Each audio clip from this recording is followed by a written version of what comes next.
नमस्ते दोस्तों, आप सभी का स्वागत है जेके स्टडी चैनल में। तो आज हम लोग जानेंगे आर्यों के बारे में कि आर्यों की उत्पत्ति कहाँ से हुई थी, या भारत ही आर्यों का मूल निवास स्थान था, या भारत में आर्य कहीं बाहर से आए थे। इन सब के बारे में हम लोग आज के सेशन में अध्ययन करेंगे।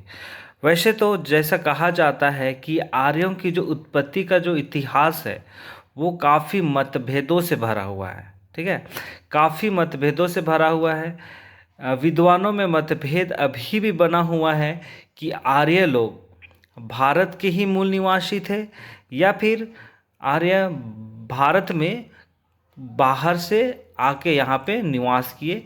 इन सब बारों पे बहुत ही मतभेद है, पर हम इतिहास की दृष्टि से हम लोग आज ये देखने का प्रयास करेंगे, समझने का प्रयास करेंगे कि ये जो आर्य है कि आर्यों की उत्पत्ति कब हुई और ये इनका मूल निवास स्थान कहाँ था। इन सब के बारे में आज हम लोग जानेंगे। ठीक है, तो बिना किसी देरी के आज की क्लास को शुरू करते हैं। तो सबसे पहले हम लोग ये जानते हैं कि ये जो आर्य है भारत में उनका प्रवेश कब हुआ था। तो भारत में उनका प्रवेश हुआ था 2000 से लेके 1500 ईसा पूर्व। ठीक है, 2000 से 1500 ईसा पूर्व में यह आर्यों का भारत में प्रवेश हुआ था। और इस सभ्यता का ज्ञान हमें वेदों से प्राप्त होता है, इसलिए इसे वैदिक काल भी कहा जाता है। ठीक है, आर्यों का जो इतिहास है उसको हम लोग वैदिक काल भी कहते हैं। ठीक है, इन बातों को हम लोगों को समझना है। अब हम लोग जानेंगे कि ये आर्य कौन थे। ये जो आर्य है, आर्य शब्द का जो अर्थ है वो है पवित्र वंश। ये याद रखना है हम लोगों को। आर्यों शब्द का अर्थ है पवित्र वंश। और ऋग्वेद में सप्त सिंधु उल्लेखित या आर्यों का बसाव क्षेत्र है। मतलब जो ऋग्वेद है, जैसा कि हम लोग यहाँ पे देखें कि ये जो सभ्यता का जो ज्ञान है वेदों से प्राप्त होता है। तो ये जो ऋग्वेद है ना, तो ऋग्वेद में जो एक शब्द सिंधु शब्द का उल्लेख है और उसे ही ऋग्वेद के अनुसार से यह कहा जा रहा है कि उनका जो बसाव क्षेत्र है ये यही है। उसके बाद है कि आर्यों का भारत प्रवास का उल्लेख कहीं नहीं मिलता है, ना ही कोई पुरातात्विक स्रोत है। तो यहाँ पे हम लोग इसीलिए वर्तमान में विद्वानों में मतभेद है कि ये आर्यों का इतिहास क्या है और उनका मूल निवास कहाँ है। ये सब जानने में परेशानियाँ आ रही है इन्हीं वजह से। ठीक है, अब हम लोग आगे देखेंगे आर्यों का। अब देखेंगे कि आर्यों का मूल निवास स्थान के बारे में। ठीक है, तो जैसा मैंने आपको बताया कि विद्वानों में मतभेद है। ठीक है, तो कुछ विद्वान उन्हें विदेशी या कोई भारत का ही मूल निवासी मानता है। ठीक है, पर सहमति यह बनी है, जो सहमति बनी है कि ये जो आर्य हैं वे मध्य एशियाई से कहीं के निवासी हैं। ठीक है, मध्य एशिया के भी कोई भी कंट्री के कोई भी जगह के ये निवासी हैं, ये माना गया है, सहमति बनी है। लेकिन आगे बोलता है कि आर्यों का निवास का पता लगाने के लिए मुख्यतः 4 आधार मान का अन्वेषण किया जाता है। पहला क्या है? भाषा के आधार पर, पुरातात्विक निरीक्षण के आधार पर, जातीय विशेषता के आधार पर, या फिर शब्दार्थ के आधार पर। लेकिन ये जो ऊपर में जितने 4 आधार माना गया है वे इतिहासकार ने 4 सिद्धांतों का प्रतिपादन किया है। यूरोपीय सिद्धांत के आधार पर, मध्य एशियाई सिद्धांत के आधार पर, आर्कटिक प्रदेश सिद्धांत के अनुसार से, या फिर भारतीय सिद्धांत के अनुसार से। तो हम लोग ये जो 4 हैं इन्हीं के आधार पर हम लोग ये जानने का प्रयास करेंगे कि ये जो आर्यों का निवास स्थान है वो कहाँ है। ठीक है, तो हम लोग पहला आधार देखेंगे यूरोपीय सिद्धांत। ठीक है, यूरोपीय सिद्धांत के अनुसार से हम लोग जानेंगे कि ये इनका निवास स्थान कहाँ है। तो कुछ विद्वानों का मानना था कि आर्य यूरोप से आए थे। ठीक है, और माइनर एशिया के बोगाज कोई स्थान, ठीक है, ये स्थान को याद रखना है।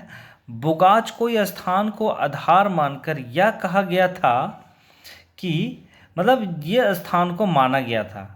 ठीक है, कि ये जो स्थान है यहीं पे आर्यों का मूल निवास है। ठीक है, और ये जो बोगाज कोई स्थान है वहाँ से 14वीं शताब्दी के कुछ लेख मिले हैं और इस लेख में कई राजाओं और शासकों का नाम उल्लेखित है जो आर्यों के नाम से मिलते जुलते हैं। ठीक है, जो बोगाज कोई स्थान है वहाँ से हम लोगों को एक लेख मिला जो 14वीं शताब्दी का था और उस लेख पे कई राजाओं के नाम हैं जो आर्यों के नाम से मिलते जुलते हैं, ये कहा गया है। उसके बाद आगे कहा जाता है कि आर्यों का हित्ती एवं कसी जाति से संबंध था। ये जो हित्ती और कसी है वो बोगाज कोई का एक मतलब जाति है, उन लोगों से आर्यों का संबंध था, ये भी कहा गया है। उसके बाद बोलता है कि विद्वानों का कहना है, मतलब इतिहासकारों का कहना है कि आधुनिक यूरोप की जो भाषा बोली जाती है ना, जो आधुनिक यूरोप है वहाँ की जो भाषा बोली जाती है उसी भाषा परिवार से है जो संस्कृत या प्राचीन ईरानी भाषा से संबंध रखता है। जैसे हम सभी को जानते हैं ये जो संस्कृत है वे एक वैदिक भाषा है, मतलब वैदिक साहित्य जो बना है, जो वेद हैं वो संस्कृत पे मिलता है ना। तो इसी पे जो इसका जो भाषा परिवार है ये सबसे एक दूसरे का संबंध को देखने को प्राप्त होता है। और ये जो यूरोपीय सिद्धांत है उसका जो पहला प्रतिपादन किया था सर विलियम जोन्स ने किया था। ठीक है, इनको याद रखना है। उसके बाद आगे है कि आर्यों की भाषा पितरी मातृ जैसे शब्द यूरोपीय भाषाओं से मिलते जुलते हैं। जैसा मैंने अभी बताया ये संस्कृत है ना, आर्यों की भाषा थी संस्कृत, जो उस पर हम लोगों को पितरी मातृ ये सब शब्द मिले हैं जो यूरोपीय भाषा से मिलता है।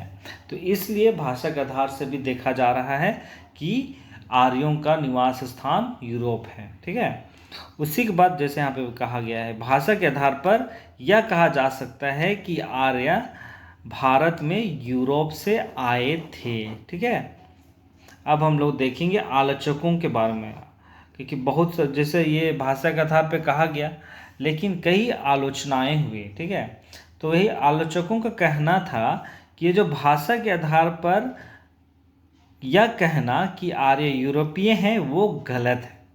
कैसे? क्योंकि जैसा भाषा के आधार पर जितना कुछ हमने देखा तो उसके साथ लग रहा है कि हाँ हो सकता है यूरोप से आए हैं, लेकिन यहाँ पे आलोचक जो बोलते हैं कि एक जगह से दो जातियाँ रह सकती हैं। ठीक है, इस कारण से भी दो भाषाओं का मिलन हो सकता है। ये बात सही है, जहाँ पे अगर दो जातियाँ रहती हैं वहाँ पर भी दो भाषा रह सकता है। और यहाँ कहता है कि एक शक्तिशाली भाषा का प्रभाव दूसरी भाषा पर भी पड़ सकता है। एकदम बात सही है। ठीक है, तो यहाँ पर भी कोई ऐसा रिजल्ट नहीं आता है कि आर्य यूरोपीय थे। ठीक है, अब हम लोग देखेंगे हंगरी का मैदान, ये भी यूरोपीय सिद्धांत के अंतर्गत आएगा। ठीक है, हंगरी का मैदान, तो इस पे बोलता है कि डॉक्टर पी गाइल्स, ठीक है, ये एक इतिहासकार हैं, उनके द्वारा ये कहा गया है कि जो भाषा अध्ययन से यह पता चलता है कि आर्य कृषक थे। ठीक है, आर्य कृषक थे, ये लोग पशुपालन करते थे, गाय बैल घोड़े, और ये सब हंगरी के मैदान में मिलते हैं।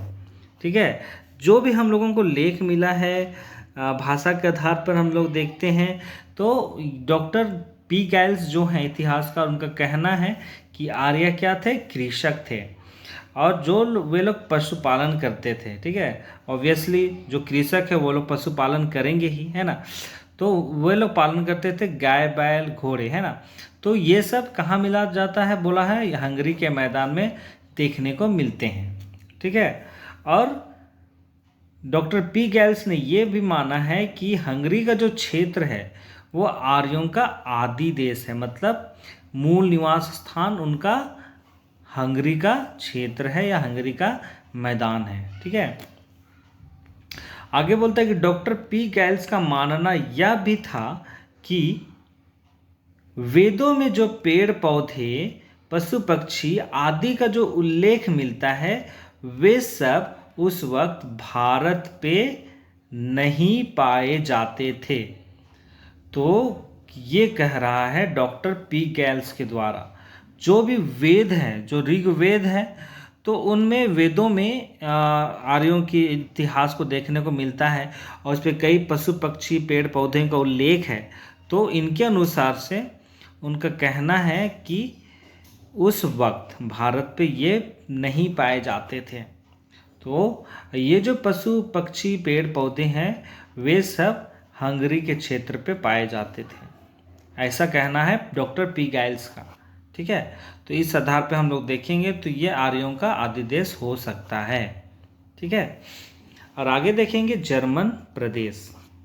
तो जर्मन प्रदेश में भी कह रहा है कि प्रोफेसर पेका व अन्य का मानना है कि आर्यों का मूल निवास स्थान जर्मनी था।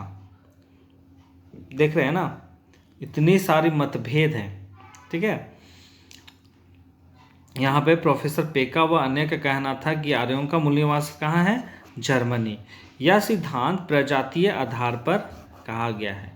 तो ये जो बात कहा गया है जर्मनी का बात, ये प्रजातीय आधार पर है। इससे पहले हम लोग देखिए ये भाषा के आधार पे था। ठीक है, और यहाँ पे आगे बोलता है कि वहाँ की जो जाति है गौर वर्ण, ठीक है, ये गौरव नहीं पढ़िएगा, गौर वर्ण और भूरे बाल वालों का लक्षण आर्यों से मिलते हैं और वहाँ उत्खनन के दौरान कई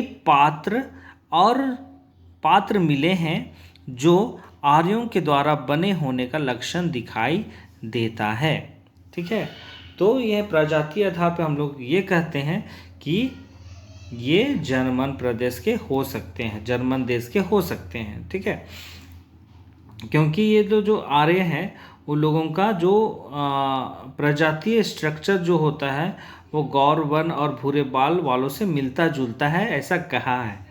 और जो भी पात्र मिले हैं, ठीक है, जैसे यहाँ पे डॉक्टर पी गैल्स ने कहा था कि ये लोग क्या थे, कृषक थे, ये पशुपालन करते थे।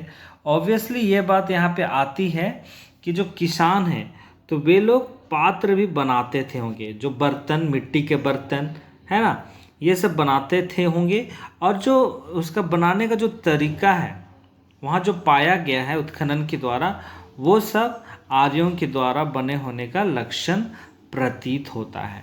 ठीक है, तो आज की क्लास यहीं पे मैं समाप्त करता हूँ। आज ये जो आर्य का इतिहास है वो थोड़ा सा लंबा होगा, इसलिए मैं इसे पार्ट पे करके इस वीडियो बनाऊंगा।